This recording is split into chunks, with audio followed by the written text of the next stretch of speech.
শুভ দুপুর বন্ধুরা, কেমন আছো সবাই? নিশ্চয়ই খুব ভালো আছো। আমরাও খুব খুব ভালো আছি। চলে এলাম নতুন আর একটা ভিডিও নিয়ে তোমাদের সাথে গল্প করতে। গল্প বলতে ওই আমার জীবনের গল্প, আমার অভিজ্ঞতা, জীবনে সংসার করতে গিয়ে যে অভিজ্ঞতা হয়েছে ওই অভিজ্ঞতার গল্প তোমাদের সাথে শেয়ার করছি আমি। ওই আগেও বলেছি, এখনও বলছি, আমি কারোর কন্ট্রোভার্সি করতে পারবো না, কারোর নামে চর্চা করতে পারবো না। আমার চর্চা আমি ভালো করতে পারবো, তো সেইটাই আমি করছি বন্ধুরা। লকডাউনে অনেক খারাপ অবস্থা, অনেক অনেক খারাপ অবস্থা। তোমাদের দাদা চলে গেল কলকাতা, বললো ওইখানে থেকে কাজ করব, ওখানে থেকে কাজ করব, পয়সা পাঠাবো আর আমি আমার ওখানে হোটেলে খাবো বলে তাই হচ্ছিল। ছেলে পড়াশোনা করছে, ছেলের স্যারেরা, বললাম না, ছেলের স্যারেরা বলেছে মাইনে দিতে হবে না, সে ও যেন পড়তে আসে, যেহেতু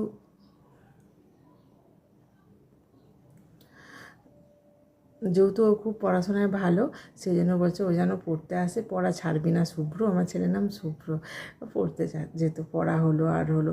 উচ্চ মাধ্যমিক পরীক্ষা হলো, উচ্চ মাধ্যমিক তো করোনার মধ্যে হলো না, সেই সময় করোনার মধ্যে হলো বলে তো মাধ্যমিকের নাম্বার নিয়ে উচ্চ মাধ্যমিকে দিয়ে পাস করিয়ে দিল। আমার ছেলের উচ্চ মাধ্যমিক কোনো জায়গায় চাকরির জন্য গেলে না, আমার ছেলের মাধ্যমিকটা মানে যে ইয়ারে ও পাস, মানে উচ্চ মাধ্যমিক এইচএস পাস দেখাবে, মানে যে ইয়ারে এইচএস পাস দেখাবে সেই ইয়ারটা করোনার মধ্যে পড়ে গেছে। তাই ওই ইয়ারের ছেলেদের সব উচ্চ মাধ্যমিকের রেজাল্ট দেখে চাকরির সময় রেজাল্টটা দেখবে, উচ্চ মাধ্যমিকের দেখবে না। তো যাই হোক, হলো। তো হলো উচ্চ মাধ্যমিকের, তা ওইরকমভাবে পাস, প্রচুর প্রিপারেশান করেছিল, প্রচুর খেটেছিল। বললো মা, আমি যদি পরীক্ষা দিতাম না, আমি আরও অনেক অনেক নাম্বার পেতাম। তো যাই হোক, কেটেছে। তারপর জয়েন্ট পরীক্ষার ফর্ম ফিল আপ করে রেখেছিল, জয়েন্ট পরীক্ষা দিয়েছে, জয়েন্ট পরীক্ষাটাও দিল। আচ্ছা, ভালো কথা। এবার জয়েন্ট পরীক্ষার রেজাল্ট বেরোবে, তার আগে উচ্চ মাধ্যমিকের রেজাল্ট বেরিয়ে গেছে। এবার উচ্চ মাধ্যমিকের রেজাল্ট বেরোনোর পর এবার কোন কলেজে ভর্তি হবে, জয়েন্টে নাম আসবে, জয়েন্ট সম্বন্ধে আমার কোনো ধারণাই ছিল না, আমাদের কোনো ধারণা ছিল না। জয়েন্টের পড়াশোনার আগে এত প্রিপারেশান নিতে হয় বলে আর কোনো ধারণা ছিল না। খালি যখন 11-এ উঠলো তখন স্যারেরা বলেছিল এই বইগুলো কিনবি, মানে বায়োলজি, ফিজিক্স, ম্যাথ, সব এই বইগুলো কিনবি, এই বইগুলো পড়লে জয়েন্ট দেওয়া যায়।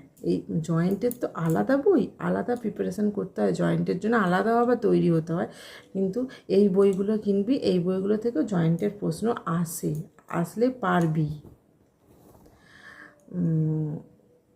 বললো আসলে পারবি। সেই জন্য ওই বইগুলো, এক একটা বই 750, 800, 900, 1000 টাকা করে দাম।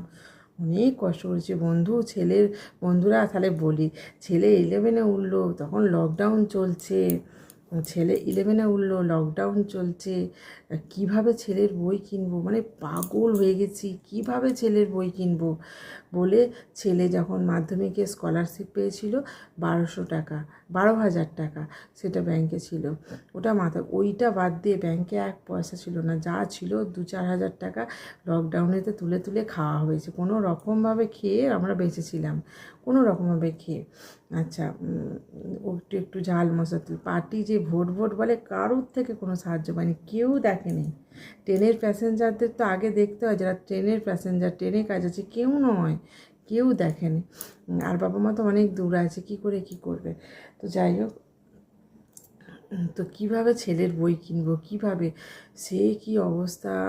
আমার পরিচিত আমার ননদকে বলা হয়েছিল যে ওর ছেলেও সায়েন্স নিয়ে পড়েছে, 2 বছর আগে বেরিয়েছে, সে ছেঁড়া বই ঠিক নেই, কারণ স্যারেরা বলেছে জয়েন্টের বই কিনবি, মানে জয়েন্টেও পরীক্ষা দিতে পারবি এমন বই স্যারেরা বলে দিয়েছে, ওরকম বই ওর কাছে ছিল না।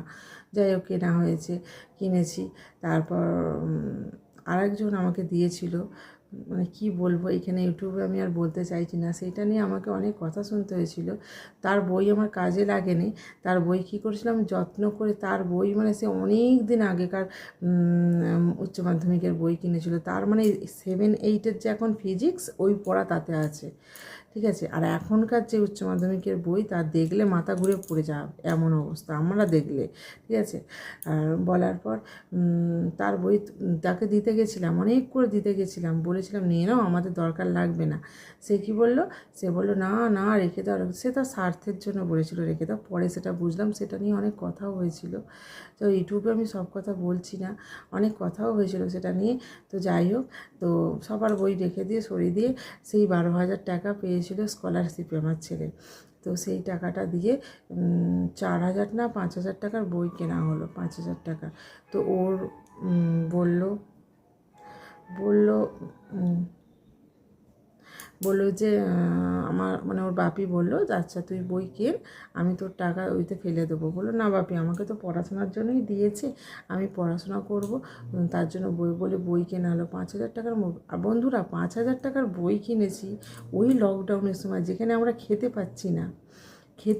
আমি সব গল্প তোমাদের বলবো বন্ধুরা, সব গল্প। তোমরা এখন জিজ্ঞাসা করো স্যার তোমার ঘরগুলো এত সুন্দর রং করা, সব গল্প বলবো আমি, A to Z গল্প তোমাদেরকে বলবো, তোমাদের সাথে সব শেয়ার করব বন্ধুরা। আমি বাকি গল্প আমার 13-14 নম্বর পার্টে নিয়ে আসবো, ঠিক আছে বন্ধুরা? আমার গল্প শুনতে থেকো, খুব কষ্টের গল্প আমার। আসছি, টাটা বাই বাই, খুব ভালো থেকো। আবার দেখা হবে নতুন একটা ভিডিওর সাথে, গল্পের সাথে।